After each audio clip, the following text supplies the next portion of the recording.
Ayan guys, magandang morning. May customer naman tayo. Bawa? Eduardo, si Eduardo. Oo, may Eduardo yung pangalan dito. Ayan, oh. Ayan, so meron tayong customer si Eduardo. Ano nga to? I-align daw yung harapan. Layo gid man, oh.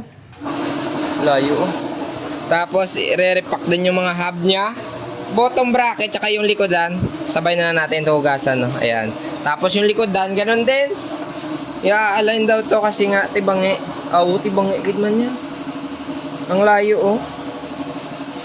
Sige, i-align na lang natin yan. Masabay na lang natin mamaya. Pero uunahin na lang natin sa pag-align. So tara, samahan niyo ako. Ito na, napalos na ang harapan ni Eduardo. What? Ano nangyari dito? Ay, natuluan ng pintura siguro to. Ayan. Link lang muna. Tanggal mo. Yo, natanggal ang link ni Eduardo. Gago! Oh! Kaya kailangan linisan niya kasi nga ang dumi ng kamay niya. Airwick kag sigli, oh. So ito na po guys, nabaklas na ni Boy Yellow Black. Ito na, baklas na rin natin yung cogs niya. So ilipat muna natin to dito. Kaya magtatanggal tayo muna ng magtatanggal muna tayo ng tire kasi nga mag-a-align tayo eh. Ikaw ito, ano mo brown? Okay. Brush your teeth. Brush your teeth.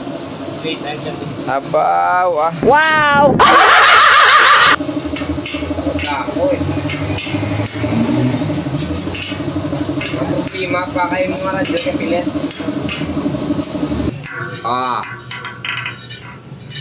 Hindi pa to kagi daw bukas eh. So ang i-axle gali ay steel pa, no? Hindi siya aluminum, no? Hauser. Tibay na ito, axle niya steel. So ito na, nalinisan na natin yung rear hub niya. Tapos yung front hub, ganun din. So hindi natin huhugasan to. So ito na lang yung hugasan natin. Ayan. Done. So baklas muna tayo ng mga silyo. Tanggalin muna natin yung parts niya. Ayan. 6 na piraso. Ang cute ng ano niya, oh. May mga bulbul, pamigo. Gago! So ayan, maghugas muna tayo ng mga kasudlan niya guys, para at least mamaya makita nyo na nga. Lempi-lempi na i-report tayo. Ayan, iswitan natin ang tudo.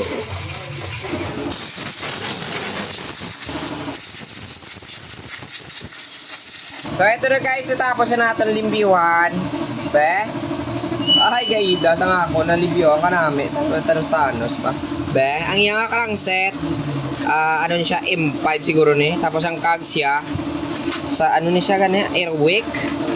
Pero ang iyang kadina, si Mano. So kailangan mga guys, natin ibalik ni. Lagyan muna natin, papadanlog. So ito, lagyan muna natin yung ibabaw. Idalom. Ulit, ibabaw. Idalom naman. Ay, maganda yan.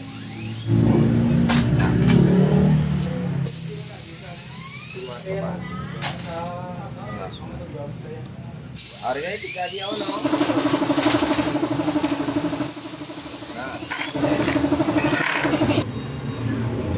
Uy. Harap muna itabit natin.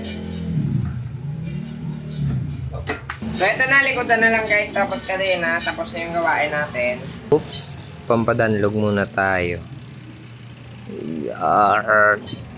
So ayan na, finally guys, natapos na tayo sa paglinis. So pakita ko muna sa inyo ang crankset, cogs, trailer. Tapos dito naman tayo sa may harap. Ayan, napakaangas na. At isa pa nga ni mga guys, bago tayo malis, tanaw-tala na yung alignment sa tubang. Diba? Sobrang tadlong na sa likod. Siyempre, tinadlong ni Maninoy ninyo yan, oh. Aragay. Angas ng unit ni boss.